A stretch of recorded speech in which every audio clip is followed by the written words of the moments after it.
George Birge. His first number one was Mind on You. I got my mind on you and you on my mind. His next song about to go number one is Cowboy Song. She only dances the cowboy songs, loves to get lost in the morning. He's in studio now, George Birge and his wife, Cara. Look who's here. What's up, guys? Hi, Hey. guys. George, shut up. Hey, Cara.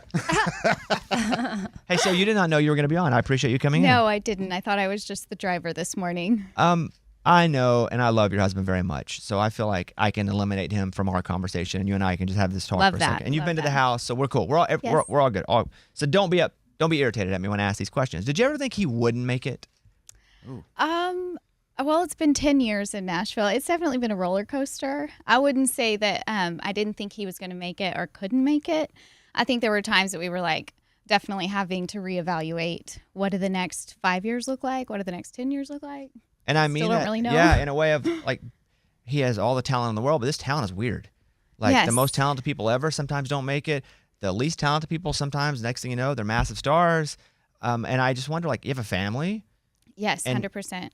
There had to be a lot of years he was grinding, making little to no money, and you're at home with the kids going like, what's the deal here? I know. It's a wild ride. I will say we have never stopped dreaming, but I love that George is also like a smart business guy, and he's smart and he leads our family well. So there have been tough conversations, but I would say I'm always the one pushing him to not stop. George, respond I to that. wouldn't what let she's him give saying. up. She is being humble. There was, this is a business where you make nothing until you make everything. There's not like an in-between where you're making like what you would make at a comfy desk job or anything like that. It's like, it's $0 until you're rich. And so she was hustling, selling real estate, raising kids, and, I'm on the road playing dive bars to nobody, and she never wore me out about it. She always believed in it. She always knew it was going to happen, and like I carried a lot of guilt about that, especially when we had young kids, and I'm the husband not really providing much and chasing a dream, and very selfishly one-sided on that. And so now that we're sitting here like on the cusp of having a second hit and like everything coming together, and we got to walk the CMA red carpet together this year, and like seeing the fruits of all that, it's pretty special. Yeah. I'm going to play a cowboy song in just a second. George, would you mind me sharing a story with your wife? A story that you told me that I don't think you would mind me sharing with your wife. I just need a please do. confirmation. I know. I just it's a good story. I would love that. I I just would need love a that. confirmation. George's birthday was recently, so George was like, my birthday, come with me. And I'm like, no doubt. Drop everything. We do George's birthday. And so George and I are together, and Cara, he talks about you glowingly all the time. It's all the time, even when you're not around. And that's how you know how somebody really feels when they talk about somebody when they're not around. And he said, we're getting ready to do a lot of the stuff and he was super excited that he hasn't really been able to do, which is like be celebrated at awards and songwriting awards and the CMAs. And he said, we're doing the CMA red carpet and we're talking about that. And he goes, Cara put the dress on that she's wearing. Oh, buddy. And I thought that was like, as funny as it is, but also I was like, man, that's a husband that like really loves his wife.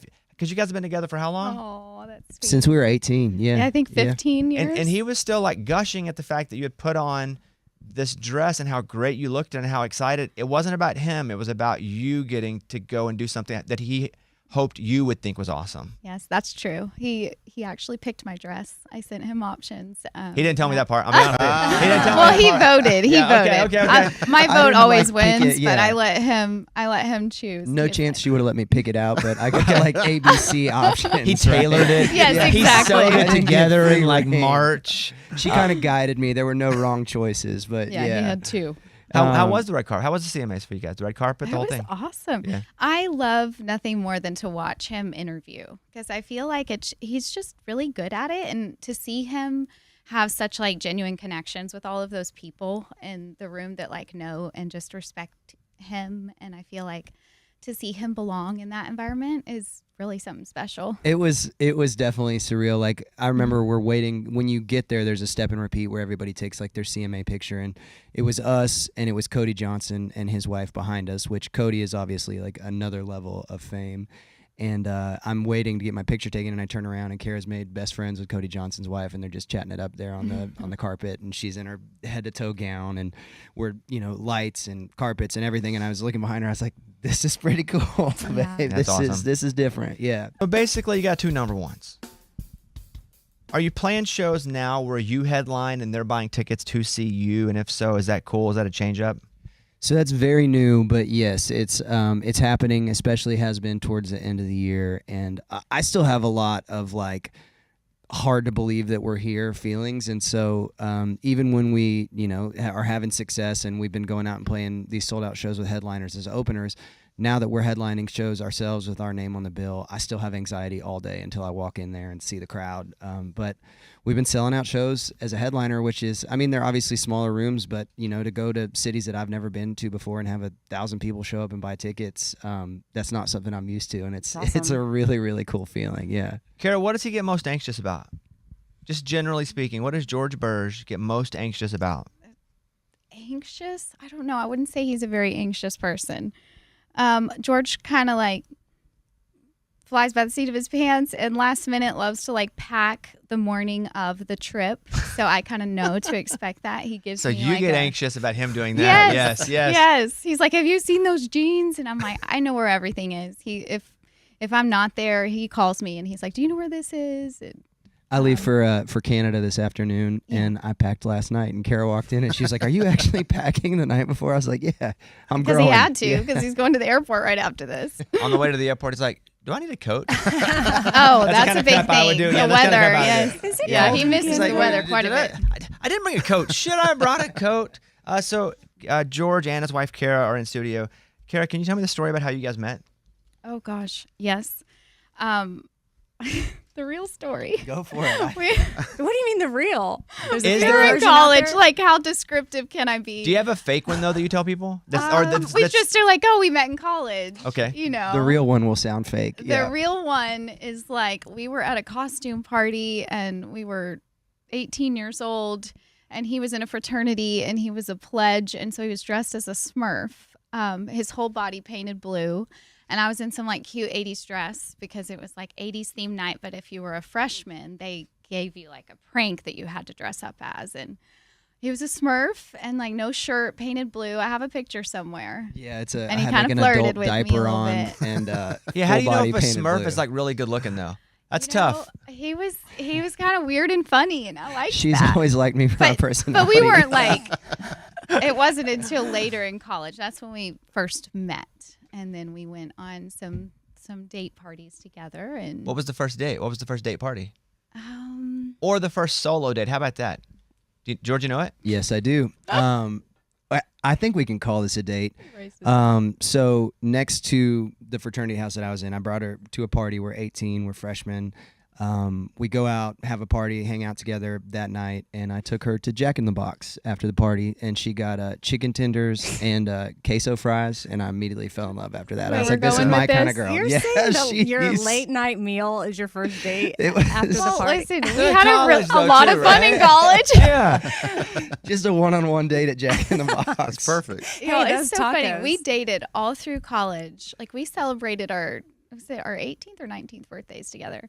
And we never broke up. I mean, never once. And so our wedding was so much fun because it was all of our college friends that dated and then of course broke up and still like we were solid.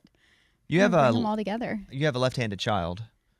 Two of them. Two well, lefties. So I'm gonna let you. But George was accusing I'm left-handed, and he was like, Are you? "Were you spending time with my wife?" I was like, Bobby, how did both of my kids when turn were out you with left-handed? my I saw them on the wife? And I was golf like, course. "Oh, it's not I was George. like, I need That's some not me. separation. This That is not- awkward. What that are is the not- chances? That is not genetic. That's not for me. They're wearing big glasses now. Let's walk through a couple George Bird songs. Mind on You. Play that one, please. I got my mind on you. And the latest one, Cowboy Song. She only dances to cowboy songs. Loves to get lost in the morning. And the one that went viral that George was like, I kind of cringe now. And I'm like, dude, don't be cringe. Be proud of it. But Beer, Truck. Hit that one, Ray, if you have it. Just all you should know, it ain't all beer, truck. Girls in Which I know you now have a relationship with it. And it's a weird relationship with it because you're like, But also, okay, let's remove that. Because I would like for you just to reinforce a story about who else is a songwriter on that song and who else got paid for that song that you wrote. Yeah, so that was the song that kind of opened the door for me. I had been chasing it forever and really hadn't had much success, and I get on TikTok based on some advice from Clay Walker, actually. And the first video I see is this girl, and she's making fun of country music, kind of lightheartedly. And she's like, it ain't nothing but beer, truck, and girls in tight jeans. And being a country music songwriter, I was like, well, it'd be cool if I defended country music and kind of made a song out of it and showed her that I could even write a real song out of that. And so I wrote it as a rebuttal, just kind of a tongue-in-cheek verse and a chorus, and I posted it. Ended up going super viral, got me a record deal, and opened a lot of doors for me. And so I sent her a message, and I was like, hey, you know, I wrote a song out of the video that you made, and I want to make you a songwriter on it because you are what inspired it. And she ended up hitting me back, and she was an elementary school music teacher just outside of North Carolina. And she said she grew up listening to country music and had gotten away from it, but loves it again now because she's been getting royalty checks in the mail from that song. That's awesome. Like, gave her half the money. Fans. Yeah. She's a teacher, and he gave her half the money. awesome. Put her, I love that story. like, that's like good character George guy. Like, Yes. like that's cool. Cara's here, George's wife. Give me the 3 best qualities about George. I can't say fearless in this industry, but I love that you don't let fear stop you. He's courageous. He's very loving, like to his family. We're the most important thing in his world. And so that's probably my favorite thing about you. And then you're encouraging. I was just laughing, telling them back there that I think I need you more than you need me, because they were like playing up the supportive wife thing. And I was like, oh, but he's got a big role to fill at home. And then now, he's what's the 3 encouraging most to me. annoying things about George Oh, that if you could improve? You're gonna need Yeah, a the long list, cowboy yeah. boots. Like, there's like 12 pairs of cowboy boots just at our room, around the bed at all Oh, not even times. organized in the closet. You're saying there's just No, 12 like they're strapped, just- like he he laying just takes everywhere. the shoes off wherever yeah. they come off. Yeah, yeah. just And they wherever. since their cowboy boots are bigger and they're everywhere. Okay. Yeah, so that one's pretty good. Okay. Our house is a landmine field of It's just cowboy boots and shoes. Crocs. Yeah, between me Crocs, and my boys. Yeah. Okay, that's no number one puts their shoes 1. away.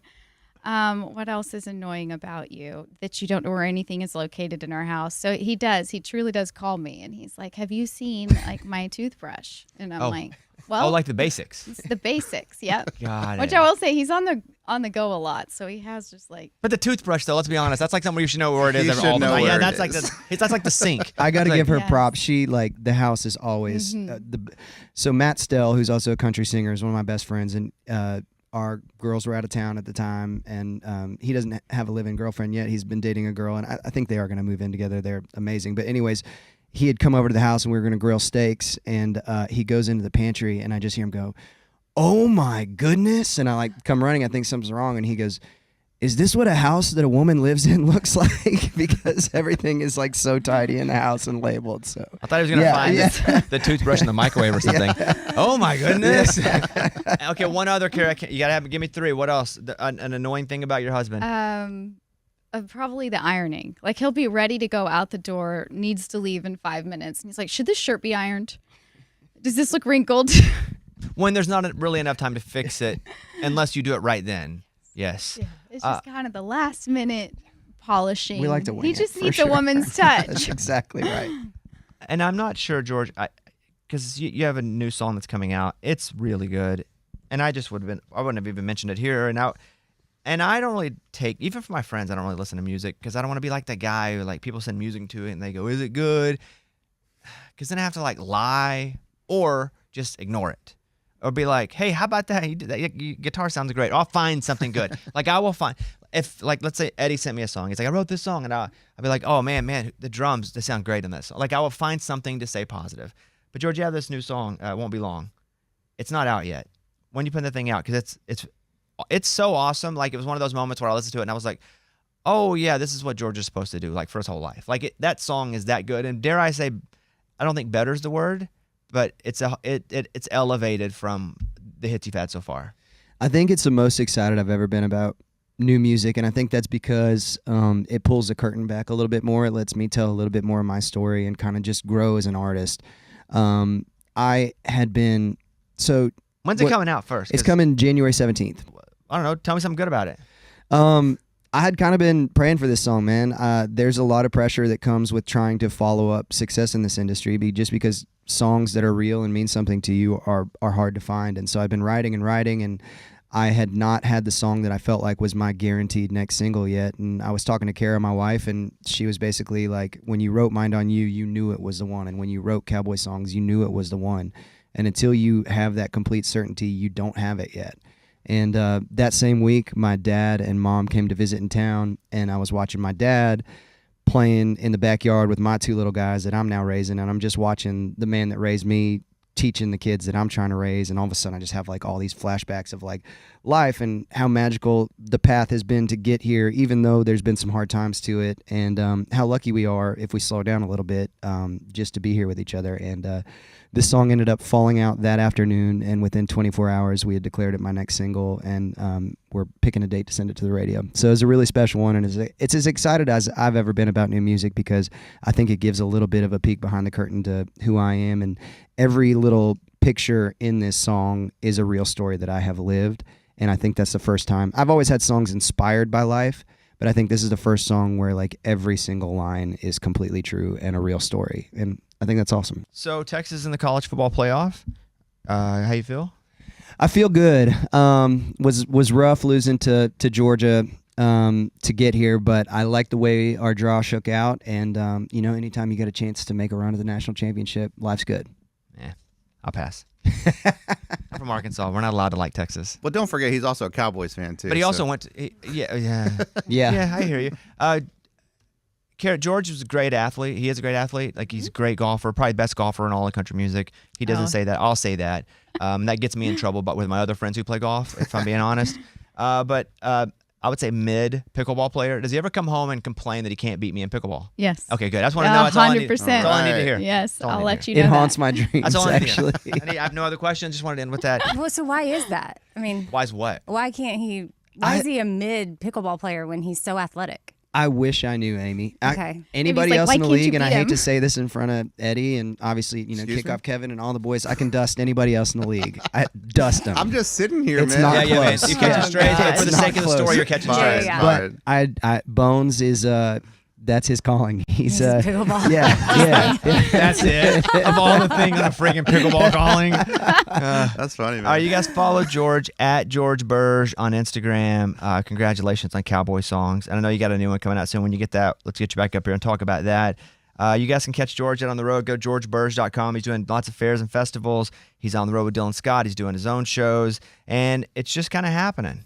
And that's really cool that it's happening because you've worked extremely hard. A lot of people work extremely hard. You've strategized extremely well. And like you're a good one. So I'm really happy for your success. And Cara, thank you so much for coming in because you did not have plans to come in. No, I didn't. And I Thank saw you out y'all. there, and This I was like, fun. please come in. But I know if you don't want to, I won't be offended by it. So I hope you had fun coming in I here love as it. well. Thank Okay. you. There he is. Did I forget anything, George? You want to say anything No, else? you guys are the best. Thank y'all for being part of this ride for me. I'll tell this story really quick. I came on here because I had a viral song, Beer Beer Truck Truck, that was just blowing up on TikTok. I barely had a record deal. I didn't have anything going on. And Mind on You, my first #1 song, I played on acoustic guitar here first, and that changed my whole life. Ended up being a single, ended up being my first #1, and pretty surreal to be back here hanging out with you guys. So thank y'all. I'd like to correct you because you're not accurate in that story, and you should tell it differently. That's not the accurate story. Tell me. That's not why you came up here, Beer Beer Truck Truck. Why'd I Think come up back. here? Why did you come up here? Oh, because that's Yeah, it exactly wasn't right. Beer Beer Truck Truck. It had nothing to do with that. She was sitting next to me when this happened. It had nothing to do with Beer Beer I Truck was Truck. scrolling on Instagram, and I had posted a cover of Gary Allen, and I don't think Bones even followed me on I knew you, Instagram at the time, but but I he didn't knew follow me. you, Yeah. yeah. And he commented, "This is good. You should come into the show." And I about fell out of my chair. It was an acoustic. It was Gary Allen. Yep. Yeah. That's what it was. You need to fix your story, bro. Because Beer Beer Truck Truck Truck's kind of lame. Okay? No, I'm just kidding. I'm just kidding. I'm just We kidding. did agree. I like No, Truck. I know. I'm Tell you kidding. that That's a for joke. years. But that is what it was. He played that acoustic, and I was like, "Hey, come play that on the show," because I love when people like respect the artist before them and like have a passion for it and like play it. And I was like, "Dude, that's so good." And he came up, and I was like, "Do one of yours," and then he did one of his, and then luckily, people heard it and knew I knew crap except give them an opportunity to sing, and people heard it. And then they What a took- flashback. I had forgotten about. You were sitting next to me on the couch, and I go, Oh, I look at remember. my phone. I remember. Don't lump me in with Beer Beer Truck Truck, bro. Okay? I like the story. There he is. That's our friend and yours, George Birge. George, good to see you. There he is, George and Cara. All right, bye, everybody. Thank you. It's a